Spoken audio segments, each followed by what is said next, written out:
Well, hey y'all, it's Nancy, the Handy Scandy. Welcome back for another crafty venture. Today I'm hopping along with the Card Hoppin group. As you can see, this is the hop for November, and our monthly theme this month is words, and the technique to choose from is either digital stamps or background stamps. So I have words, and we'll talk about that, and I chose background stamps, and actually I used two different background stamps.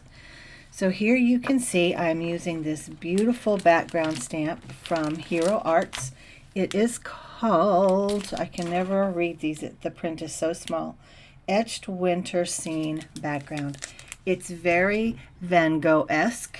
It has the Starry Nights feel, and that is one of my favorite paintings. I had to get this, and I love it. So here I have used some ice spruce, old paper, and shabby shutters. I was really hoping for an ombre look, but it was just too pale on that pattern paper. So I decided I would take my Rustic Wilderness embossing glaze and see if I couldn't darken it up a bit, but it became too dark. So the pattern paper that I'm using is an old one from my stash. I don't know where I got it from. I feel like it was from a holiday card book. No. Holiday, it's not even cardstock, it's really just pattern paper. Anyway, I don't know where I got it, but it has some sort of Christmas story all typed out on the back, and it's adorable. But I haven't used very many sheets of that, so I thought this was the perfect opportunity. And I love the way that it turned out with that background stamp over the words, and down at the bottom where there's less of the stamped background, you can really see the words through there. So this that you see on the screen now is also a background stamp. It is from Pink Fresh Studio. It's called Pop Out Folk Christmas. Now this is a very versatile stamp because you can stamp it as one background. You can pop out the pieces because it's red rubber, and the tree pops out, the deers pop out, the ornaments pop out, and I feel like the birds might pop out as well. I'm not sure. But then it comes with a coordinating die. No, the birds do not pop out. It comes with a coordinating die, and I often don't get the dies, guys. I don't. Because I'd rather spend my money on new stamps or new stencils or pastes and glazes and things like that. But for this one, I did buy the coordinating die, and I'm so glad that I did, because it literally cuts out everything on there except those smaller bits like the holly and the pine that you see up there.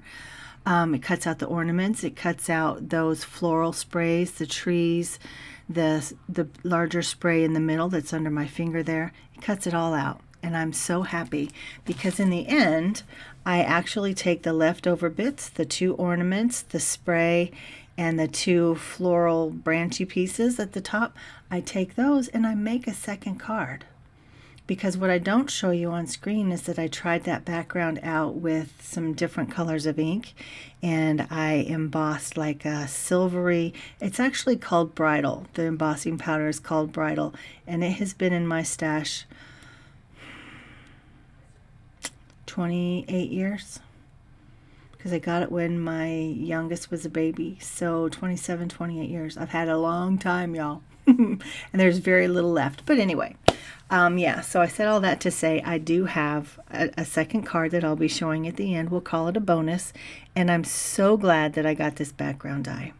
So you can see in terms of coloring, I'm using my Everblends. That's what I use most of the time anymore. I feel like they're my go-tos now. I could not tell you the colors that I used. It wasn't a specific blends.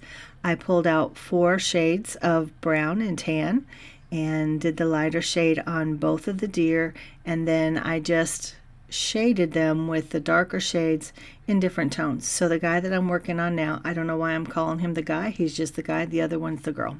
I don't know. This is my story to tell. And you can see that she has a little more red tone to her, and he has a little more brown.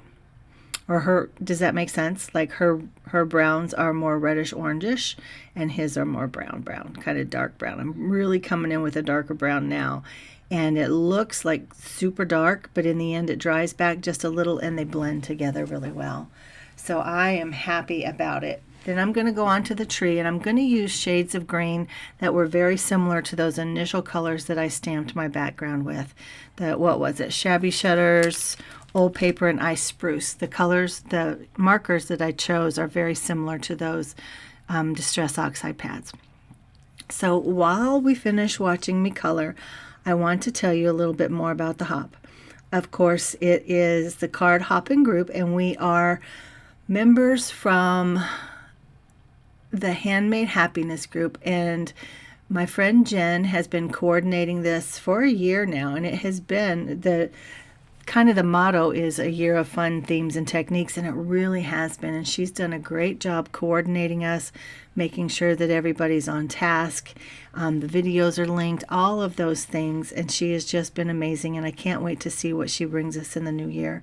So yeah, lots of fun, and I encourage you guys to hop along. The next maker in the lineup will be listed downstairs in my description box, and I just encourage you guys to hop along, be inspired, like, subscribe, comment, all the things as you feel inclined to do. You know, it's never a requirement. We don't demand it, but we sure appreciate it. We appreciate you guys.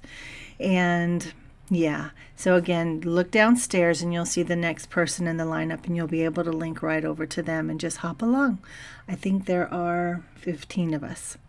So back to the video, you can see these bags that I have my Everblends in. They are kind of similar to the ones that Pear Blossom Press has, only in that they're fabric bags. Other than that, they're not the same at all. I got these for I think $3 a piece from the Target dollar spot, and I'm really happy with them. I have my skin tones and my grays in one container, and then all of my other ones in the other container, and I'm really happy with them. So you can see here that I have die cut out my background stamp as well as a layering piece, and just gluing it all down. I have the stamped panel is actually lifted up on some fun foam, and I don't know if you saw the mess that I made of it, but I had all these little bits and bobs and pieces that I literally just kind of mosaicked together on the back just to give that panel some lift. Not the best way to do it. I don't encourage you to do it that way. So anyway, just glued the tree straight down, and I have to say, putting the red highlights or using red to color in all of the different ornamental pieces on the tree as well as on the deer, that was the right choice. You can't really see it up close, but at the end there'll be some close-up pictures, and the red just really makes them pop. I'm so happy with these. Now that little dearie that I'm putting down there with the green scarf, I do have him popped up on some double-sided foam tape, and it just helps him to kind of stand out and gives the card and the scene some depth and dimension. Now this piece word stamp and die is from Simon Says Stamp, and it is called, the whole set is called Holiday Sparkle Greetings. I believe it came out last year with Stamp Timber, but it doesn't say Stamp Timber on it, so I could very well be wrong. But anyway, I have the word stamps and the dies, and I love these. You could see how long that piece word was with the tails coming off the P and the E. That makes them very suitable for slimline cards. They're gorgeous. If you can find this, I highly recommend you getting it. Holiday Sparkle Greetings from Simon.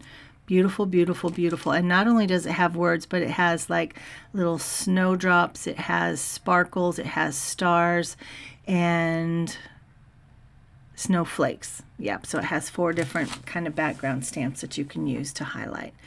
And now that I have everything laid down, I did do a little bit of ink blending on the piece just because it was a bold white, and I just needed to dull that down a little bit. But I also add some, what is it called? What are they called? My brain stops working. Stickles. I added some stickles to their scarves and to all the little red ornamental pieces. Can you see that? How cute.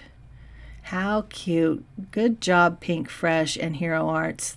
Your products are beautiful. And so here are those extra bits and pieces that I actually had to draw in, because some of them I had to draw in because I didn't stamp it out. I didn't think I was going to use those top bits, but I had to. I had to make this extra card, and I love it. So the background is a little more mottled, but it still has the words, and I think it's just pretty. It's simple, but I still think it's a little bit elegant, and there are actually some jingle bells on it. I'm happy about that. Yeah, so guys, this was my card, my cards with the theme of words, and the background or the technique was either digital stamps or background stamps. And of course, you see I chose actually 2 background stamps used in very different ways. So hop along to the next card maker is downstairs in the description box. Like, subscribe, comment, all the things, guys. I love you. And until next time, mwah, this is Nancy, the Handy Scandy, and I'm out.